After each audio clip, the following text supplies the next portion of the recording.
This video is basically a representation of 7 things you might not know about being on the autism spectrum. Stimming. If you ever see someone making repetitive movements that seem a bit strange, it could be that the person is autistic, and this is their response to a lot of stimuli. Individuals who are autistic or on one aspect of the spectrum feel tremendous amounts of anxiety when they are responding to multiple stimuli, and they want to relieve that stress. Because of the way they feel in response to all that stimuli, they want to feel better and control that stimuli. Sometimes that's not always possible. And when that really gets to them, they need to decrease that feeling. Maybe it's rubbing their hands or chewing their shirt, but they are in control of that more dominant stimulus, and that relieves that stress and makes them feel better. Fixations. And the cross is the white cross like that, and then the next thing is F, which is F2L, meaning... Oftentimes students on the spectrum become very fixated with a particular subject or topic or object. And when they do this, they are so into it that they have learned anything and everything about it. They want to do nothing else or learn about nothing else other than that particular topic. They become the experts.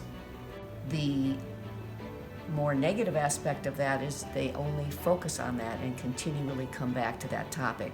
But one of the beauties of it is they are so knowledgeable about that subject area or that topic that it's useful. I know as an educator, we oftentimes had those students help us explain those kinds of things to other students.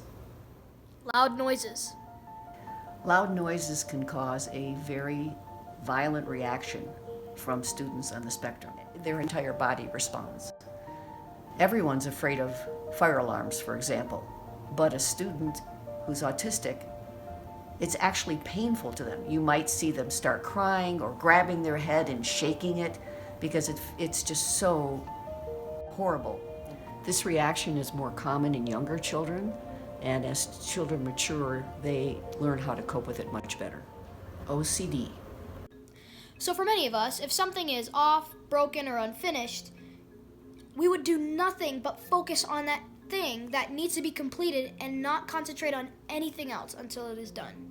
For example, if someone brings me an unsolved Rubik's Cube, I would sit there and solve it and only concentrate on solving it until it's completed, and I would not stop until it is done. It's just really hard to focus knowing that anything could be going on. Like, there could be explosions, someone's talking to me, I could be instructed to do something. No matter what's going on around me, I will not be able to notice or focus on it because I am focusing on one thing, which is that cube must be solved.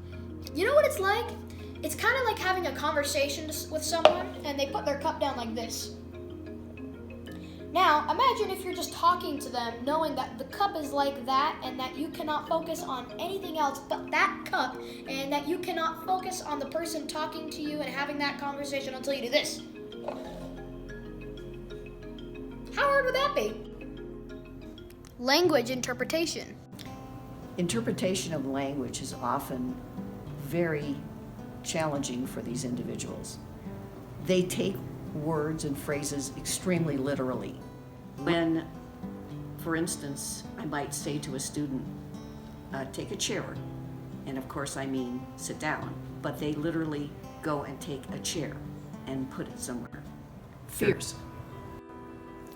So many of us on the spectrum deal with fears and anxiety, which is very common.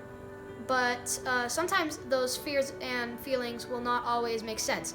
But it doesn't mean they don't exist. Now, I know for me, I even have to deal with some of my fears and anxieties, but not only just on a daily basis, also on an hourly basis, if not sometimes a minute-to-minute basis. And all of us on the spectrum are different, and we all have different ways to cope with it. Empathy and understanding. Sometimes these individuals appear to be uncaring, but it's not that. It's that they don't understand the cues of facial expressions or body language that often tell others how they're feeling. Once someone explains to the individual how this person is feeling, then you will find that the people on the spectrum tend to be very, very caring. The first one to step in and help and wanting to make the person feel so much better.